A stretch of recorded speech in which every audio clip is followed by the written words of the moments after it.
Dans les 2 dernières vidéos, je vous ai raconté en détail la chronologie du superbolide de Tcheliabinsk le 15 février 2013 et les dégâts causés par sa rentrée atmosphérique. Ce qui rend cet événement aussi incroyable, c'est parce qu'il est le résultat d'un concours de circonstances. Un effet de papillon en quelque sorte. Une série d'événements qui se produisent et qui amènent à une conclusion inattendue. Et donc, dans cette ultime vidéo sur le sujet, je vais vous raconter pourquoi est-ce que c'est probablement l'une des histoires les plus surréalistes que j'ai jamais traitées sur la chaîne. L'un des aspects les plus terrifiants de cet événement, c'est qu'il est arrivé sans prévenir.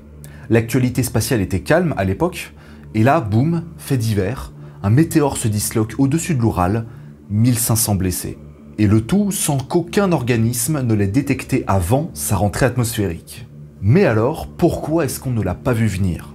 Comment se fait-il qu'on ait été incapable de le détecter des semaines auparavant? C'est la question qui a été le plus posée à la communauté scientifique, et ça se comprend. Le grand public, ne s'y connaissant pas vraiment en astronomie et se contentant de regarder le JT à la télévision, peut simplement se dire que, bon, c'est un bolide qui est rentré dans l'atmosphère, ça fait partie des catastrophes naturelles difficilement prévisibles, à l'image d'un tremblement de terre ou d'une éruption volcanique.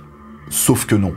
Nous sommes en réalité capables de connaître la trajectoire d'un objet dans le système solaire pour les siècles à venir. Plusieurs organismes ont pour tâche spécifique de surveiller la voûte céleste. Alors pourquoi sont-ils restés muets? Peut-être parce qu'ils ne voulaient pas révéler la vérité qu'ils veulent pas révéler. Non, en vrai, c'est juste une question technique. La majorité des images des astéroïdes ne sont pas des photographies prises par un appareil. Ce sont des images radar captées avec des radiotélescopes.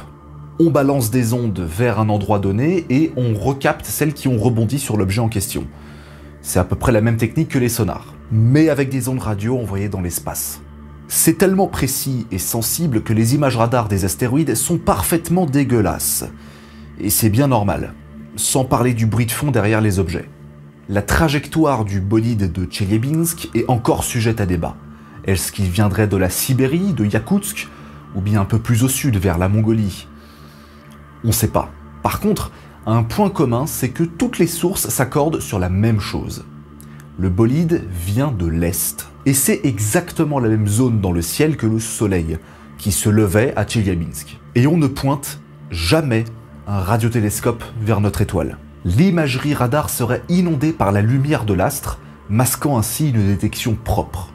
Et c'est une excuse valable pour ne pas l'avoir découvert. Et malheureusement, on doit faire avec. Il ne faut pas non plus oublier que c'est un caillou de 17 mètres de diamètre. Cette taille peut être négligée parce que les scientifiques se tournent vers des géocroiseurs plus gros. Aujourd'hui, le système de détection est beaucoup plus strict et on est capable de connaître à l'avance la trajectoire de petits bolides qui font à peine la taille d'une voiture. Le superbolide de Tcheliabinsk est un caillou pesant près de 10 000 tonnes et croisait l'orbite de la Terre dans sa trajectoire autour de notre étoile. Son point le plus proche du Soleil était à environ 120 millions de kilomètres. Et à l'inverse, son aphélie, le point le plus éloigné, l'emmenait à 300 millions de kilomètres de celle-ci. Aujourd'hui, son orbite n'existe évidemment plus parce qu'il s'est tapé la gueule avec notre atmosphère. Et il a perdu. L'atmosphère terrestre. On n'est pas là pour rigoler. Le bolide fait partie de la famille des Apollons, une catégorie de géocroiseurs dont le périhélie, c'est-à-dire le point le plus près du Soleil dans leur croisière spatiale, frôle celle de la Terre.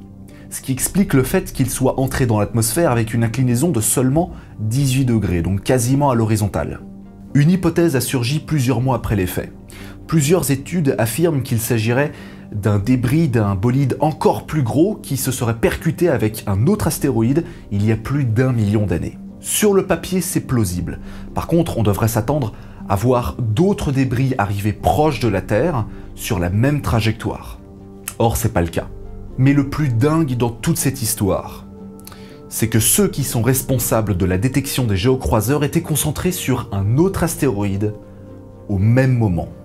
Le 23 février 2012, l'observatoire de La Sagra en Espagne détecte un caillou d'une trentaine de mètres de diamètre et pesant plus de 40 000 tonnes. Renommé 2012 DA14, il sera facile de connaître sa trajectoire dans le système solaire au vu des images radar le concernant. Il se trouve qu'il va s'approcher de la Terre, et pas qu'un peu. C'est même l'un des géocroiseurs les plus proches, jamais découvert. Aujourd'hui, s'il se passe un truc comme ça, je rappelle, on a 25 articles dans les médias dans la journée. La majorité d'entre eux se contentent de passer plus loin que l'orbite de la Lune, entre 500 000 et 3 millions de kilomètres. Mais ce n'est pas le cas de 2012 DA14, dont le passage a été calculé à 34 000 kilomètres. C'est très proche. C'est en dessous des satellites géostationnaires et suffisamment vite pour changer drastiquement de trajectoire. Là, on peut légitimement parler de frôlement. Et ça a été un petit événement attendu par des scientifiques. Il passe du sud au nord et visible depuis les Amériques et l'océan Pacifique. Sa magnitude était de -7,4 pour le point le plus brillant, ce qui est suffisant pour être légèrement détectable à la jumelle ou au télescope. Sauf que cet événement était prévu pour le vendredi 15 février 2013. Une quinzaine d'heures avant son passage attendu, le monde découvre un bolide incongru, méchamment vénère, et qui vient de casser les fenêtres de 7000 bâtiments dans une ville d'1 million d'habitants dans l'Oural. Oui, mesdames, messieurs, un géocroiseur, dont le frôlement près de la Terre est l'un des plus proches de ces dernières décennies, est arrivé le même jour que le superbolide de Tcheliabinsk. Cette coïncidence spatiale est complètement dingue. C'est pour ça qu'on parle d'effet papillon. C'est parce que c'est une série d'événements hautement improbables qui arrivent à cette conclusion-là. C'est quand même l'une des histoires d'astéroïdes les plus surréalistes que j'ai jamais racontées. Les réactions mondiales quant à cet événement ont été immédiates. On en a parlé absolument partout. Au JT, à la télévision en général, à la radio, dans la presse, sur internet, bref, partout. Cela s'estompera assez rapidement, sauf évidemment pour la communauté scientifique. Mais internet lui donnera un second souffle avec la popularité fulgurante des vidéos de dashcam, ce qui lui donnera la réputation de faits divers marquants. Dans ce genre d'incident, la panique est probablement la pire des choses qui puissent arriver selon les services de sécurité. Mais les habitants de la ville n'y ont pas cédé malgré les nombreux dégâts. Plusieurs théories ont émergé quant à la nature de l'objet. Bon, rien qui puisse sortir vraiment du lot, mais je peux comprendre l'inquiétude des gens qui n'y connaissent rien en astéroïdes. En revanche, de nombreux chefs d'État ont légitimement rappelé le danger que peuvent représenter les bolides. Fort heureusement, en l'espace d'une dizaine d'années, le système de détection des géocroiseurs s'est considérablement amélioré.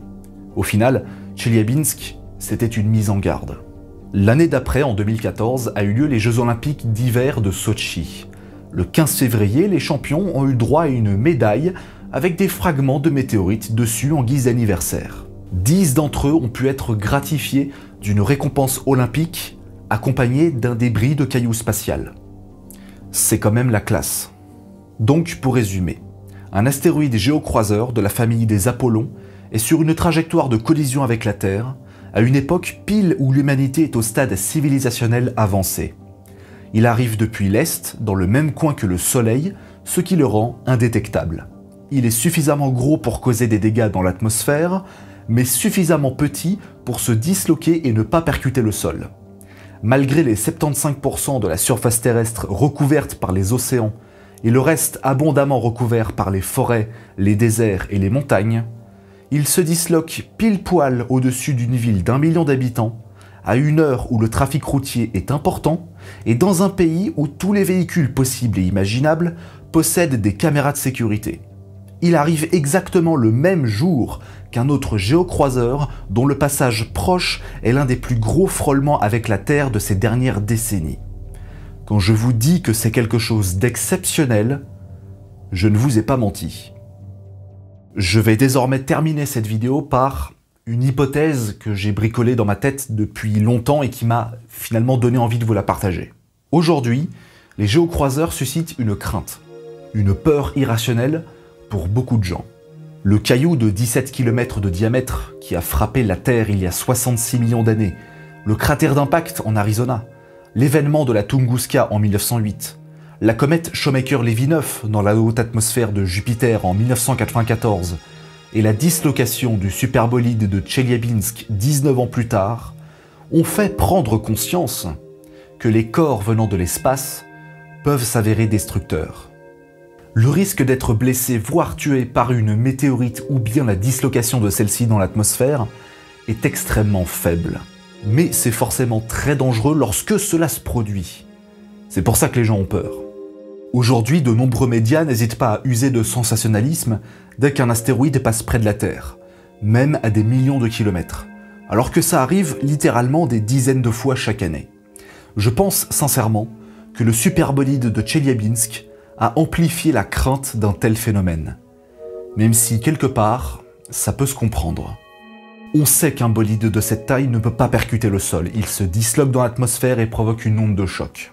Les géocroiseurs qui font véritablement le plus peur sont ceux qui font des centaines de mètres, voire des kilomètres de diamètre, et là pour le coup c'est compréhensible. L'idée même de la destruction d'une ville comme on en voit au cinéma fait froid dans le dos. La mission DART, réalisée l'année dernière, nous a montré qu'il était possible de dévier la trajectoire d'un astéroïde en faisant s'écraser à sa surface une sonde qui file droit vers lui. Cette solution ne marcherait que pour les gros objets, qui sont faciles à identifier et surtout à viser. Mais essayer de viser avec une sonde un bolide à peine plus gros qu'elle, c'est pas la même chose. Ce qu'il y a de terrifiant avec Tcheliabinsk, c'est que même en ayant échappé de peu à un impact au sol, les conséquences de sa dislocation dans l'atmosphère sont quand même destructrices. Cela fait partie des événements naturels dont on peut difficilement prévoir. Personnellement, ça me fait penser à la caldeira du supervolcan de Yellowstone aux États-Unis.